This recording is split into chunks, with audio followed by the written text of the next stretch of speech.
푸른 마르고 꽃은 시들어도 하나님의 말씀만 영영히 서는 것을 우리가 믿습니다. 오늘 주일 예배를 통하여서 하나님의 말씀이 우리 안에 내재되고 탑재되고 또 살아 움직여져서 우리의 영혼을 살리는 그런 은혜가 있기를 간절히 축원드립니다. 어떤 글에 보니까 재미난 글이 있어서 제가 한번 소개하려고 합니다. 여러분, 사람마다 착각에 빠지는 경우가 많다. 착각하는 부분이 많이 있다라고 합니다. 제가 한번 어떤 부류가 어떤 착각을 하고 있는지 한번 몇 가지 소개해 보겠습니다. 공감하시는지 모르겠습니다. 연애하는 남녀는 이렇게 착각을 합니다. 결혼만 하면 깨가 쏟아지는 줄 안다. 그러면 결혼하면 깨가 쏟아집니까? 네, 착각일 수 있다는 것이죠. 시어머니들은 이런 착각을 합니다. 아들이 결혼을 하고도 부인보다 엄마를 더 많이 챙길 줄 안다. 네, 착각입니다, 여러분들. 시어머니들. 부모님들은 자식이 나이 들면 효도할 줄 안다. 네, 나이 들면 효도 잘 하든가요? 그다음 아가씨들은 이런 착각을 한다고 합니다. 아가씨들은 자기는 절대로 아줌마가 안 될 거다. 퍼지지 않을 거다. 이런 착각을 한다고 합니다. 남편들은 이런 착각을 합니다. 살림하는 여자들은 집에서 노는 줄 안다. 놀지 않습니다. 그죠? 우리 가정에 계시는 분들 백수는 100가지 일로 바쁩니다. 아줌마들은 이런 착각을 합니다. 아줌마들은 자기도 화장하면 다른 사람 눈에 예뻐 보인 줄 안다. 예, 격하게 공감하시는데요. 끝으로 엄마들은, 자식을 둔 엄마들은 이런 착각을 합니다. 내 자식은 머리는 좋은데 열심히 공부를 안 해서 그렇게 성적이 떨어진 줄 안다는 것입니다. 근데 이 글을 듣는 사람들의 착각이 있다고 합니다. 맨 마지막에 이렇게 적어놓았습니다. 자신들은 이 글에 절대로 해당이 안 되는 줄 안다. 절대로 나는, 목사님이 아무리 저런 얘기를 해도 나는 절대로 저 이야기와 상관이 없는 사람이다. 다 착각일 수 있다는 것입니다. 인생은 수많은 착각을 하면서 살아갑니다.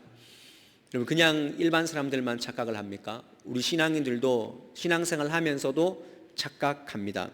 가령 예를 들어서 하나님의 백성으로 살아가는 것이 쉬운 일이다, 쉽다라고 착각하기 쉽습니다. 또 내가 하는 헌신과 봉사와 그 삶이 그럭저럭 괜찮다, 나는 괜찮아, 이 정도면 괜찮아 라고 착각하는 경우가 많이 있습니다. 또 반대로 어떤 분은 나는 하나님 앞에 늘 죄인이다, 늘 죄인이다, 하나님이 용서했어, 아닙니다, 죄인입니다, 계속해서 자기는 죄인이라고 착각하며 그렇게 살아가는 경우가 많이 있다는 것이죠. 그런데 여러 가지 중에서 신앙인들에게 두드러지는 착각은 아마 무조건 내가 열심히 하면, 열심히 헌신하면 하나님께서 복을 주실 것이다, 이런 착각이 우리 안에 많이 있다는 것이죠. 여러분, 성경은 열심을 말하지 않습니다. 열심히 해라 라고 말하지 않습니다. 성경은 오히려 방향을 말씀하십니다. 네가 어떤 방향으로, 어떤 마음으로 살아가고 있느냐, 그것을 우리에게 원하십니다. 우리가 아무리 열심을 내고 우리가 살아간다고 해도 방향이 잘못되면, 목적이 하나님께 부합되지 않으면 그것은 한번 생각해 봐야 될 신앙의 자세입니다. 우리는 신앙생활을 하면서 열심을 낸다는 것을 예배에 참여하는 횟수, 내가 얼마나 기도 시간을 할애하고 있는가, 또 내가 봉사의 연한이 얼마나 되는가, 또 헌신하는 그 자체에 대해서 우리가 거기에만 국한하기 쉽습니다. 그러나 한국교회가 선한 영향력을 잃어가고 있다는 것은 아마 우리가 신앙생활 하는 것이 돌을 닦듯이 그냥 내가 빌면, 열심히 빌면 되듯이, 왜 그렇게 신앙생활 하고 있지는 않습니까? 우리가 기도를 합니다. 열심히 소리 지르고 후련하다라고 생각하는 그런 기도를 합니다. 여러분, 후련하십니까? 그런데 하나님께서는 그 기도에 대해서, 내가 후련하다라고 생각하는 기도에 대해서 후련하게 생각하실까요? 한번 생각해 볼 수 있어야 합니다. 우리는 돌아서면 그때마다 제자리로 돌아가고 올라갔다가 내려갔다가 올라갔다가 내려갔다가 하다가, 그렇게 신앙생활 하지 않습니까? 나는 1년 52주 열심을 내면서 교회에서 예배했고 부서에서 봉사했는데 하는 마음이 있습니까? 그런데 주변에서는 저 사람은 교회 봉사 안 하는 게 훨씬 나은데 라고 하는 부분이 있다면, 그 봉사는 과연, 그 헌신은 누구를 위한 헌신이겠습니까? 우리는 다시 한번 하나님께 코드를 맞춰야 됩니다. 하나님께 맞추어진 삶이 진짜 신앙의 삶입니다. 하나님께 뜻과 의도와 말씀에 부합되는 삶, 그 삶을 우리가 한번 다시 방향을 잡아야 합니다. 오늘 본문 말씀은 그 삶을 강조하고 있습니다. 오늘 사도 바울이 비시디아 안디옥에서 경건한 유대인, 그 디아스포라 유대인들과 또 하나님을 믿기로 작정했던 이방 사람들, 이방인들에게 설교를 합니다. 그러면서 출애굽부터 세례 요한이 오시는 그 시간까지 이스라엘 백성 가운데 함께 하신 그 하나님을 회고하면서 예수님을 강조합니다. 약속의 메시아가 예수님으로 오셨다라고 말씀을 합니다. 그러면서 강조하는 것이 뭐냐면 사도 바울은 과연 그 하나님의 구속사의 결말인 예수님께서 누구를 통해서 오셨는가, 그것을 어떤 사람을 통해서 가교 역할을 했는가, 그것을 말씀하시면서 그 연결고리를 다윗이다라고 오늘 말씀합니다. 그렇습니다. 하나님은 다윗의 가문을 통해서 예수님을 이 땅에 보내주셨습니다. 그래서 다윗의 족보를 통해서 예수님이 나시지 않습니까? 근데 그 비교 대상을 또 한 명 붙여주시는데 그 비교 대상은 사울입니다. 사울. 보십시오. 사울은 하나님 앞에 있었지만 결국 버림받았습니다. 그런데 다윗은 하나님 앞에 끝까지 쓰임 받았습니다. 여러분, 똑같이 있었는데 한 사람은 쓰임 받았고 한 사람은 패하게 되었습니다. 우리가 성경 인물을 보면서 가장 안타까운 인물이 누구입니까? 저는 사울이라고 생각됩니다. 사울도 우리가 나쁜 사람이라고 생각하지만 사울도 좋은 사람이었습니다. 하나님 앞에서 예언도 하고 의로운 분노도 낼 줄 아는 그런 사람이었습니다. 그러나 하나님 앞에서 다시 한번 패하지 않습니까? 그 인생이 왜 닫혀지게 되었습니까? 무작정 열심히 하면 된다라고 하는 자기 열심이 있었습니다. 하나님의 말씀의 기준은 없고 자기 열심으로 살다가 버림받은 사람이 바로 사울입니다. 반대로 우리가 너무나 좋게 평가하고 있는 다윗, 여러분들 사무엘 상하를 읽어보십시오. 사무엘 상하에 다윗이 순간순간 실수하는 모습이 얼마나 많다는 것을 우리가 알 수 있습니다. 그럼에도 불구하고 하나님은 다윗에게 뭐라고 말씀하십니까? 내 마음에 맞는 사람이다 라고 평가하지 않습니까? 이것이 오늘 우리에게 주시는 시사하는 바가 굉장히 큽니다. 그들의 차이는 무엇입니까? 그들의 차이는 크지 않습니다. 작은 것에 있습니다. 오늘 우리가 그 말씀을 함께 나누려고 합니다. 하나님의 마음에 맞는 사람은 어떤 사람인지, 우리가 혹시 내 나름대로의 열심을 통해서 하나님 앞에 잘 살고 있다라고 착각하며 신앙생활을 하고 있지는 않는지 우리가 돌아볼 수 있기를 바랍니다. 그래서 방향을 잘 잡고 다시 한번 하나님의 마음에 맞는 그 삶으로 전환하시는 저와 여러분의 삶이 될 수 있기를 바랍니다. 오늘 하나님의 맞는 사람, 어떤 사람인가? 어렵지 않습니다. 너무나 당연한 논리입니다. 하나님의 맞는 사람은요, 하나님과 끝까지 동행하는 사람입니다. 어떤 사람이라고요? 하나님과 끝까지 동행하는 사람이다. 이건 너무나 단순한데 말씀을 통해 한번 풀어보도록 하겠습니다. 오늘 우리가 읽은 13장 22절 첫 부분을 한번 보시기를 바랍니다. 저 말씀을 한번 보십시오. 패하시고 다윗을 왕으로 세우시고 라고 말씀합니다. 하나님께서 사울을 패하시고 다윗을 왕으로 세우셨다라고 성경 말씀은 분명히 말씀합니다. 여기서 사울을 패하셨다, 우리는 단순히 그냥 사울 인생을 닫으셨다라고 생각하기 쉽지만 여기서 패하셨다라는 단어의 원래 뜻은 그가 그를 제거하셨다, 혹은 이전하셨다, 옮기셨다, 이런 뜻이 있습니다. 결국 말씀과 동행하는 하나님과 동행하는 그 삶, 그것은 하나님께서 주도권을 가지고 있는 것입니다. 여러분, 사울이 하나님 앞에 서 있었지만 결국 하나님께서 그를 옮기셨습니다. 패하셨습니다. 패하셨다는 것은 교환과 이동의 의미가 있습니다. 하나님은 누가복음 16장 4절 말씀에 이 똑같은 단어를 이렇게 쓰셨습니다. 청지기직을 빼앗았다. 빼앗았다는 것입니다. 누가요? 하나님이 빼앗으셨다. 빼앗아서 다른 데로 옮기셨다. 그런데 이 말씀을 자세히 보면 하나님께서 사울에게서 그 왕권을 다윗에게 옮기시기로 작정하셨습니다. 그런데 사울의 삶은 어떻게 되었을까요? 사울의 삶은, 결론적으로 말씀드리면 사울의 삶은 하나님께서 패하셨지만 왕의 직은 계속 가지고 있었습니다. 이 말씀이 중요합니다. 구약성경 사무엘상 13장 1절 말씀 보면 사울이 하나님 앞에서 불순종하여 버리셨다라고 말합니다.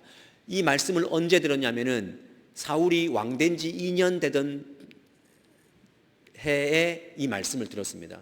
하나님이 그를 버리시기로 작정하셨습니다. 그런데 오늘 말씀에 사울이 몇 년 동안 이스라엘의 왕으로 다스렸습니까? 40년을 다스렸습니다.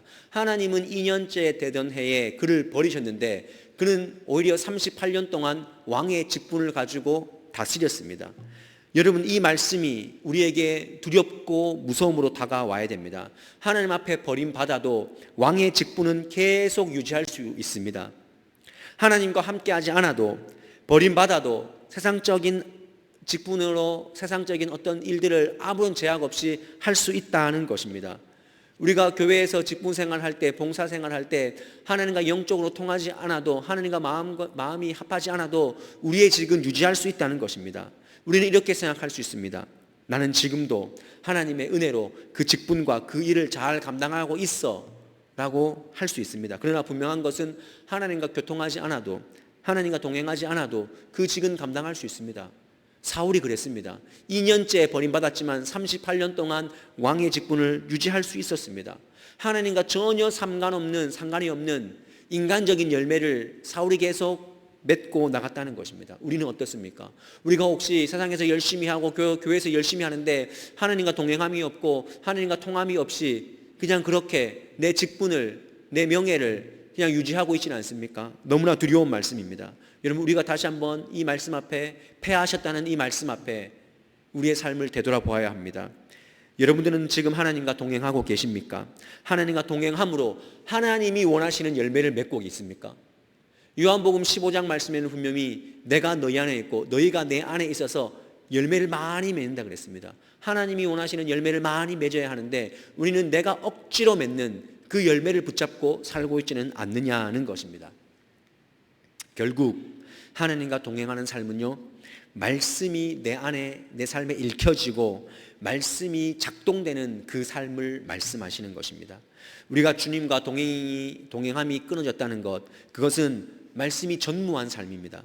말씀이 왜곡되이 내 안에 해석되고 말씀이 닫혀있는 그 삶일 수밖에 없습니다. 성경은 하나님께서 사울에게서 왕의 직을 빼앗은 이유를 이렇게 분명히 말씀하고 있습니다. 사무엘상 15장 23절 말씀 제가 읽어드리겠습니다. 왕이 여호와의 말씀을 버렸으므로 여호와께서도 왕을 버려 왕이 되지 못하게 하셨나이다. 무엇을 버렸습니까? 말씀을 버린 것입니다. 말씀을 함부로 그냥 사용한 것입니다. 또 역대상 10장 13절 말씀, 이 말씀은 함께 읽어보도록 하겠습니다. 시작. 사울이 죽은 것은 여호와께 범죄하였기 때문이라. 그가 여호와의 말씀을 지키지 아니하고 또 신접한 자에게 가르치기를 청하고 말씀합니다. 여호와의 말씀을 지키지 않았습니다. 하나님 계속 말씀하셨음에도 불구하고 그 말씀을 그냥 귓등으로 들었습니다. 지키지 않았습니다. 막 살았습니다. 그래도 왕의 직은 유지할 수 있었습니다. 그러나 하나님은 그의 인생을 닫아버리셨습니다. 우리가 하나님의 기쁘신 뜻을 무엇으로 알아가겠습니까? 무엇이 하나님과 동행하는 삶이겠습니까? 말씀이 드러나는 삶이어야 됩니다. 말씀이 읽혀지고 말씀이 보여지고 말씀이 내 안에 체득되고 힘들지만 말씀의 열매를 맺으려고 하는 그 삶입니다. 그러나 우리는 억지로 내 인생의 열매를 따먹고 있지는 않습니까? 우리의 삶의 기준을 말씀으로 다시 한번 돌이킬 수 있기를 바랍니다. 그래서 하나님은 그 표현으로는 내 마음에 맞는 사람이다. 다윗을 보실 때 하나님이 내 마음에 맞는 사람이다 이렇게 말합니다. 내 마음에 맞다. 여기서 말하는 말 맞다라는 이 단어는 헬라어로 카타라는 단어를 썼는데 이것은 무엇을 뒤쫓아간다, 무엇을 따라간다 하는 것입니다. 다윗이 왜 하나님 앞에서 마음에 맞는 사람이 되었습니까? 그 이유는 단 한 가지입니다. 하나님의 말씀을 잘 따라간 겁니다. 말씀을 따라간 겁니다. 앞서거나 뒤처지지 않았습니다. 말씀보다 앞서거나 뒤처지지 않았습니다. 말씀을 잘 따라간 사람입니다. 여러분, 상담을 잘하는 사람들 특징이 있습니다. 상담을 잘하는 사람들은요, 그 사람의 마음을 잘 따라갑니다. 앞서지도 않습니다. 잘 따라갑니다. 신앙인도 그러해야 됩니다. 하나님 말씀을 잘 따라가야 됩니다. 오늘 말씀을 들었습니까? 말씀을 잘 따라가십시오. 근데 우리는 말씀을 내 마음대로 해석해 버립니다. 아, 이거는 지금 상황하고 도저히 맞지 않아. 덮어 버립니다. 다윗이 죄가 없습니까? 다윗이 윤리적으로 깨끗합니까? 그렇지 않습니다. 다윗도 범죄하고 잘못이 많은 사람입니다. 그러나 다윗은 범죄했을지라도 말씀을 들었을 때 말씀의 궤도 안으로 잘 들어왔습니다. 그렇기 때문에 하나님의 말씀을 곧장 잘 따랐기 때문에 마음에 합한 사람이다라고 하나님이 그 작은 것 한 가지 보고 마음에 합했다라고 말씀하지 않습니까? 중요한 사실은 다윗은 항상 하나님의 말씀의 상징인 언약궤를 귀중하게 여겼고 그 말씀, 그 언약궤에 대한 책임감이 있었습니다. 하나님의 말씀의 상징인 언약궤가 정처 없이 수년 동안 방치되어 있을 때 다윗은 어떻게 하면 저 한 말씀의 상징인 언약궤를 드릴까, 모실까, 성전을 지어 드릴까, 그 마음이 열망함이 있었습니다. 말씀에 대한 열망이 있었습니다. 우리 사랑하는 서부의 가족들, 오늘 영상으로 예배하시는 우리 모든 분들, 하나님의 마음에 맞는 그런 삶을 살기를 원하십니까? 힘들지만 말씀에 우리의 눈길이 머물고 끝까지 말씀을 따라가시기를 바랍니다. 여러분, 말씀을 계속 읽어나가는 것, 말씀을 놓치지 않는 것 너무나 힘든 작업입니다. 뭐 조금 도전받으면 말씀 읽으려고 하고, 아니면 그냥 놓고 살다가 또 부흥회 한번 하면 아 그래 말씀 읽어야지 돌아가고, 그 삶은 온전하지 않습니다. 여러분, 힘들지만 말씀을 계속 묵상하고 읽고 적용하려고 하는 그 노력이 하나님께서 귀하게 보시는 인생이라는 것입니다. 우리가 일주일 살면서 얼마나 말씀에 내 삶을 적용하려고 합니까? 여러분, 적용하셔야 됩니다. 내 안에 말씀의 총알을 가둬 놓아야, 장전에 놓아야 힘들 때 그 말씀이 뽑아 나오지 않습니까? 총에 총알이 없는데 어떻게 우리가 세상에서 이길 수 있겠습니까?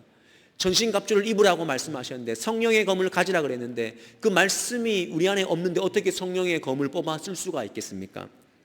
다시 한번 생각하십시오. 우리는 세상을 살면서 말씀과 부딪혀서 말씀이 이겨내는 삶을 살아야 되지, 세상 사람들하고 부딪히고 업무에 부딪히고 우리는 거기 너무 인간적인 일에 부딪히며 살고 있지는 않습니까? 그래서 우리가 살면서 이런 말을 많이 합니다. 내 자식에게, 내 아내와 남편에게, 또 직장 동료에게 뭐라고 말합니까? 내가 틀린 말 했냐고, 내가 당신한테 틀린 말 했냐고.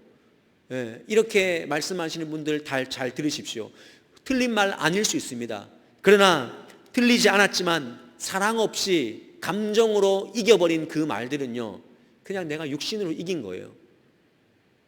그 안에 어떤 열매가 있습니까? 내 말이 틀렸습니까? 맞습니다, 여러분. 그러나 우리 인생에서 말씀의 기준, 그 사랑으로 해결해야 될 그 부분을 내 경험으로 이겨나가지 않습니까? 해결할 때가 너무나 많이 있습니다. 내 말씀의 기준으로 사랑으로 처리해야 될 부분들을 돈으로 그냥 해결하지 않습니까? 돈이면 끝이지 않습니까? 거기에는 결코 말씀의 열매가 맺혀지지 않습니다. 명심하십시오. 모든 문제는 말씀을 쫓을 때 진정으로 해결됩니다. 말씀을 쫓을 때. 건강 때문에 힘드십니까? 물질 때문에 힘드십니까? 우리는 물질 때문에 힘들어서 물질 따라갑니다. 건강 힘들어서 건강을 이겨보려고 노력하지 않습니까? 그 노력 귀합니다. 귀하지만 더 중요한 것은 말씀을 쫓는 것입니다. 말씀을 붙잡을 때 내가 변하는 것입니다. 여러분, 내가 말씀을 붙잡고 말씀대로 살면 상대방이 변하는 것 같잖아요. 내가 변하는 겁니다. 내가 변해요. 우리도 오늘 이 말씀을 듣고는 어떻게 마음속으로 판단하십니까? 야, 이 말씀은 그 권사가 들어야 되는데, 야, 이 말씀은 그 남편이, 내 남편이 들어야 되는데, 우리는 말씀을 들어도 남 평가하기 급급한 그런 삶을 살고 있지는 않습니까?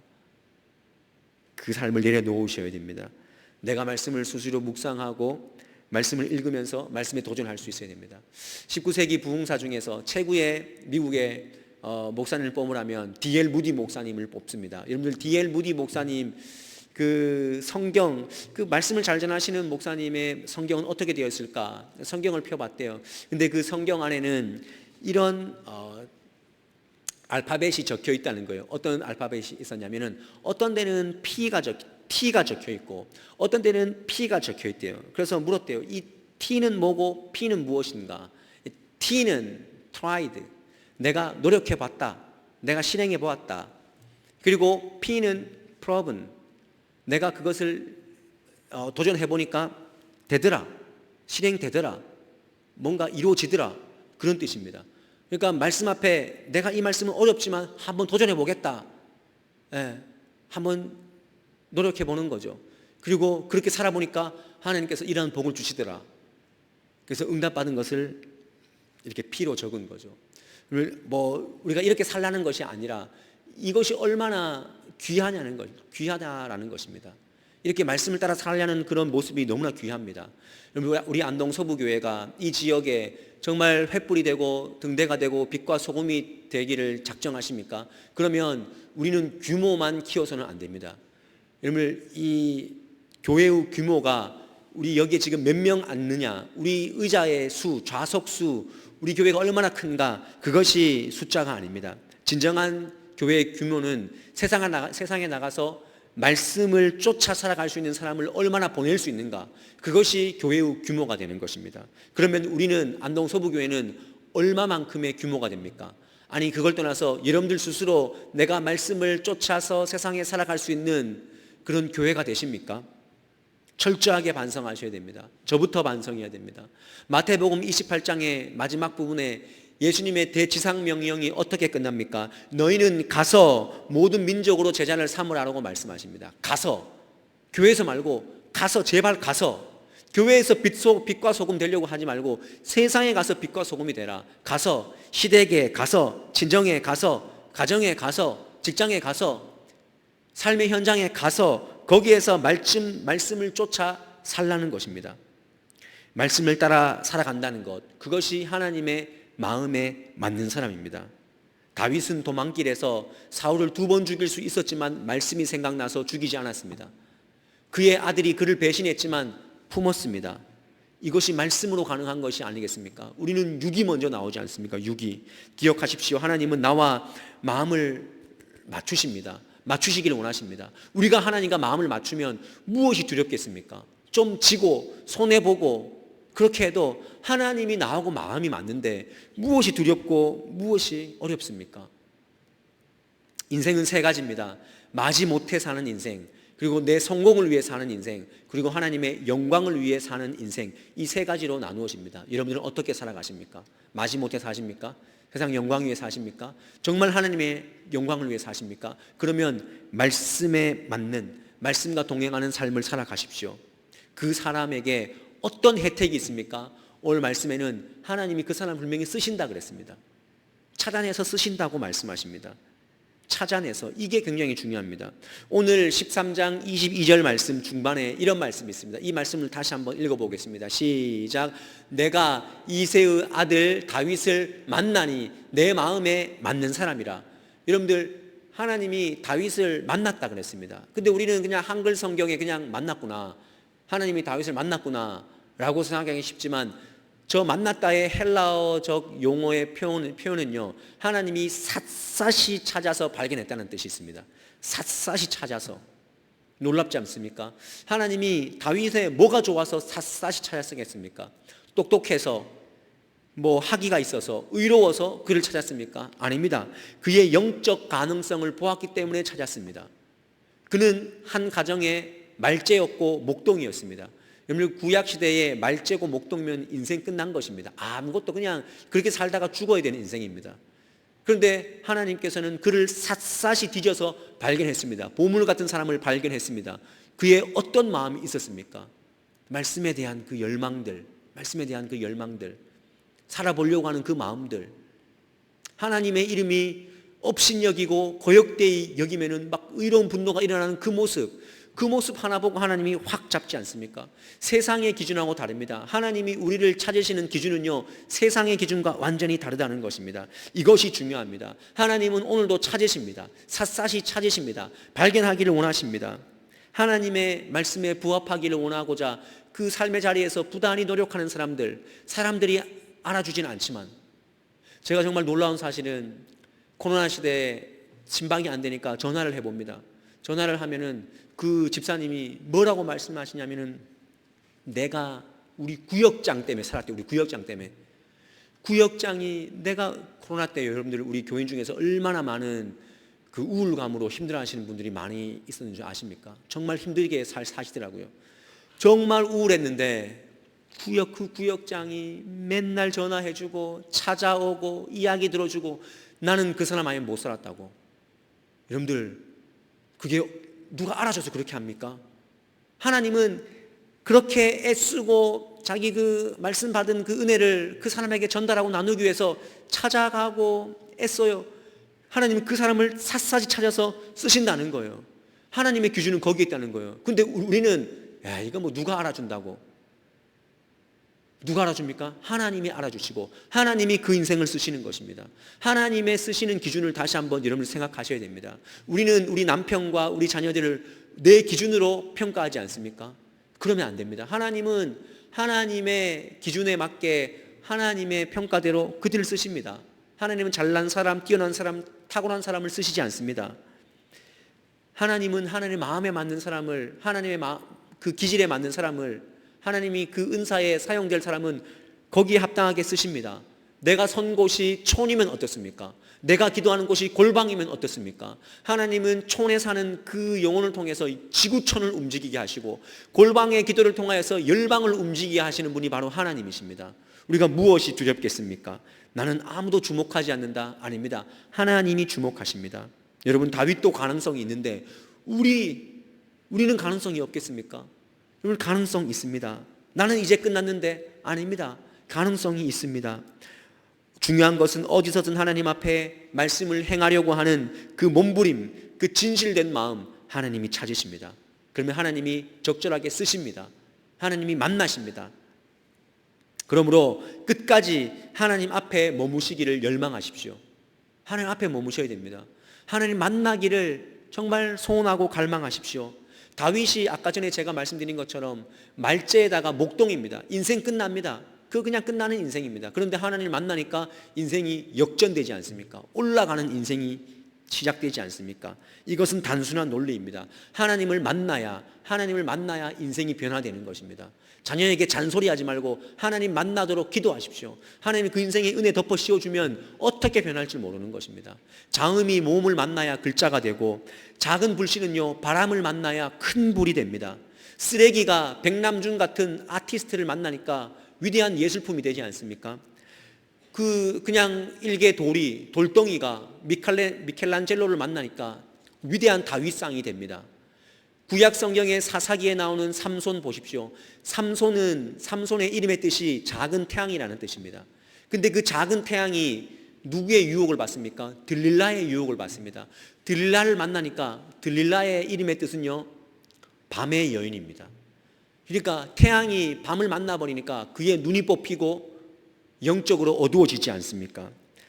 단순한 논리입니다. 우리의 진짜 만남이 어디에서 이루어져야 됩니까? 이 땅에서 하나님을 만나야 우리의 인생이 역전되는 것입니다. 그러므로 하나님께 맞추어진 삶, 하나님께 집중하는 삶, 하나님을 열망하는 삶, 갈망하는 삶, 그 삶에 집중하시기를 바랍니다. 그것이 우리 인생의 성공의 비결입니다. 늦다고 좌절하지 마십시오. 늦었다고 좌절하지. 빠르면 좋습니까? 빠르다고 다 좋습니까? 아닙니다.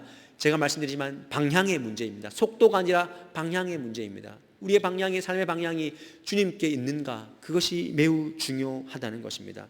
여러분들, 오늘 말씀을 통해서 이런 소망이 저와 여러분들 삶 가운데 오늘 좀 같이 공유되고 도전되기를 원합니다.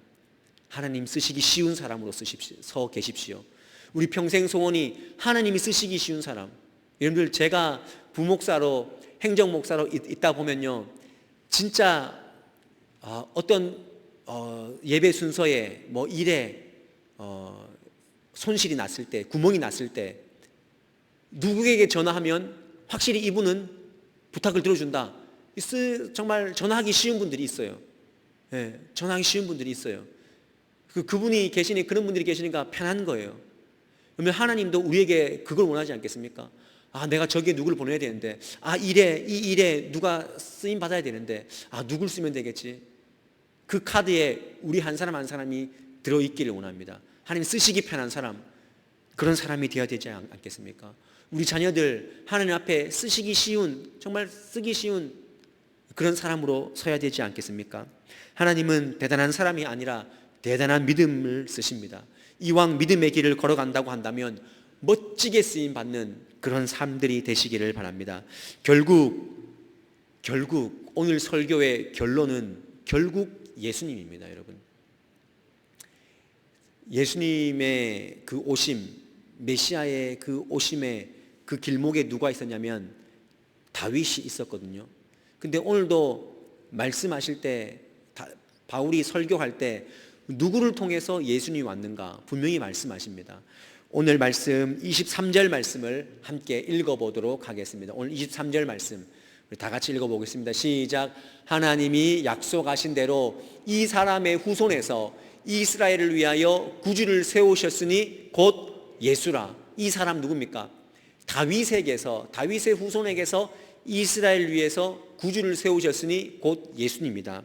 여러분들, 바울이 강조하는 것이 무엇입니까? 바울은 다윗처럼 되라라고 말하는 것이 아닙니다. 지금 다윗을 통해서 누구를 설교하기를 원하시냐면 예수님을 설교하기를 원하는 거예요.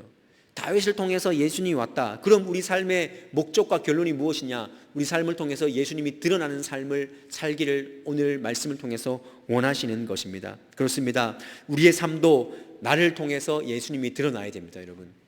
여러분이 드러나면 그거 아닙니다.